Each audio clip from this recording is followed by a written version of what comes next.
Sa lugar na ito, nadala-dala namin ang tagumpay para sa aming bayan, O Diyos. Daladala namin, Panginoon, ang kasagutan mo sa aming panalangin. Bibigyan mo kami, Panginoon, ng matinong tagapamuno sa bayang ito. Bibigyan mo kami, Panginoon, ng mga matitinong mga mambabatas. Aalisin mo sa posisyon ang lahat ng mga hindi sumusunod sa iyo. Sa pangalan ni Jesus na aming Panginoon at aming tagapagligtas, ito ang aming dalangin. Amen. Amen. Sumapila na po.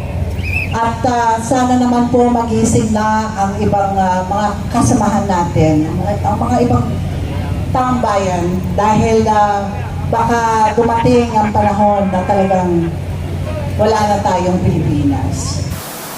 Sa lugar na ito, nadala-dala namin ang tagumpay para sa aming bayan, O Diyos.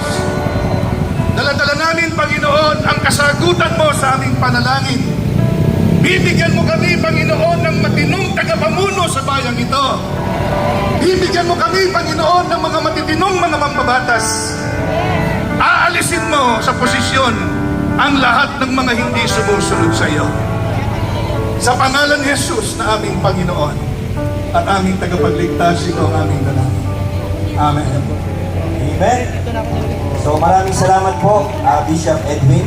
At ngayon naman po ay manatili po tayong nakatayo para po sa pagbibigay at pagpupugay sa ating pambansang watawat ng Pilipinas. Okay? Patabihan ko sila sa patong ko dyan.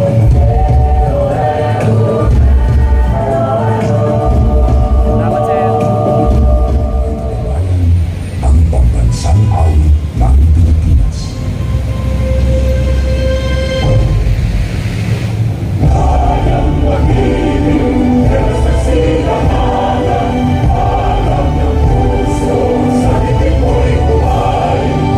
Upang inilang, kita ng magiging sa kanlulubing, kita nasisipin sa lalang puso simulan sa langit o walang kailan ang pinakaw sa pagkayang minamahal ang sakang matawag mo'y tagumpay na nagiging pamituhin at karanya kailan ang may magiging walang araw na walang pagsika buhay ang langit sa iyo ang bigaya naman ay malaki ang mamatay ng dahil sa'yo.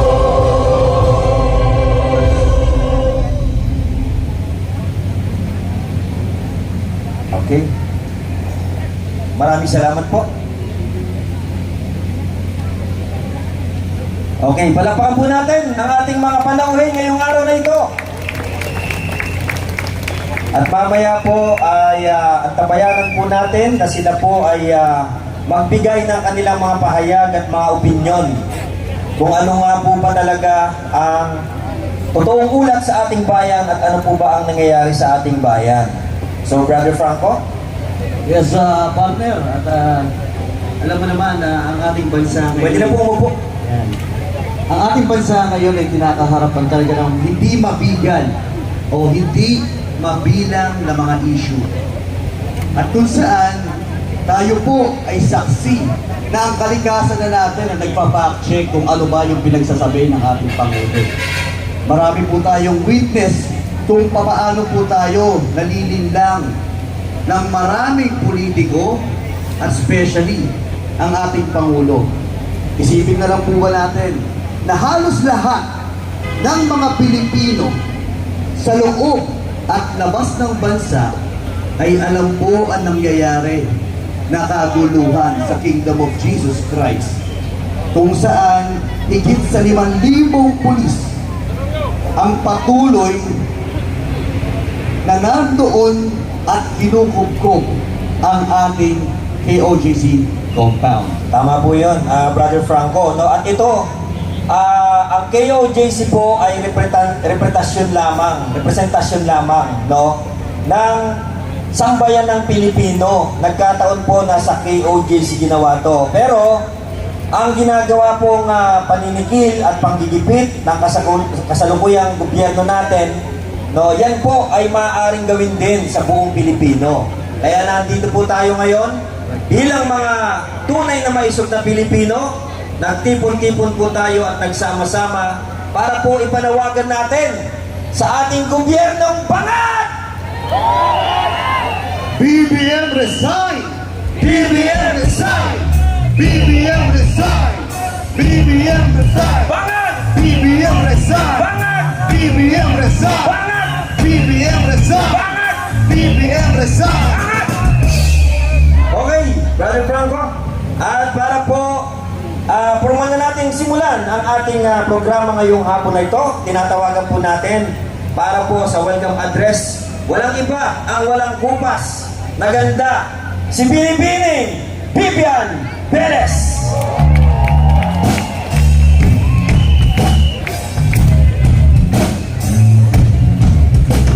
Handa na ba kayo, Pilipinas?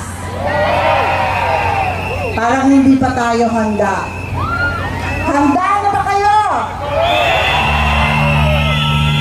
Handa na ba si Marcos Jr. na bumaba dyan sa palasyo? Dapat maghanda na siya. Hindi po ba? Alam nyo, malaking sakripisyo ang alam ko ang dumalo sa mga ganitong klaseng rally. Unang-una, syempre, andyan yung pananakot ng ating gobyerno na hindi tayo pwedeng magsalita.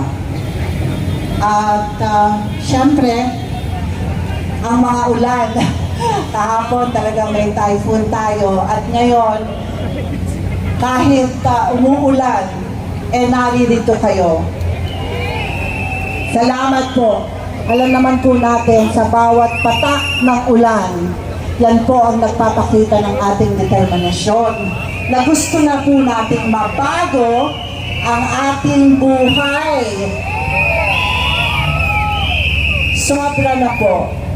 At sana naman po magising na ang ibang mga kasamahan natin, ang mga ibang tambayan dahil baka dumating ang panahon na talagang wala na tayong Pilipinas.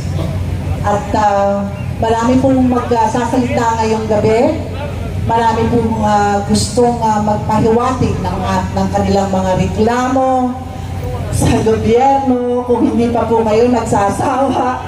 Pero syempre, kailangan po, kung ano yung narinig nyo ngayong araw na ito, sana naman po, ma-relay nyo yan sa inyong mga kapitbahay, sa inyong pamilya. Maraming salamat at talagang sakripisyo ito, pero darating ang panahon na magsa-celebrate tayo. Tama? At syempre, pagdadasal, at ipagdasal din po natin ang KOJC at alam naman po natin kung anong nangyayari sa KOJC sa Davao.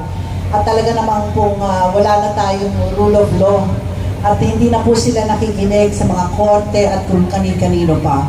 Kaya kailangan lakasan pa natin ang ating mga boses. Ano ang gusto natin? Marcos! Marcos! Marcos! Makinig po sana siya sa taong bayan. Maraming salamat po. Isang Marcos Okay po. resign naman dyan! Marcos resign!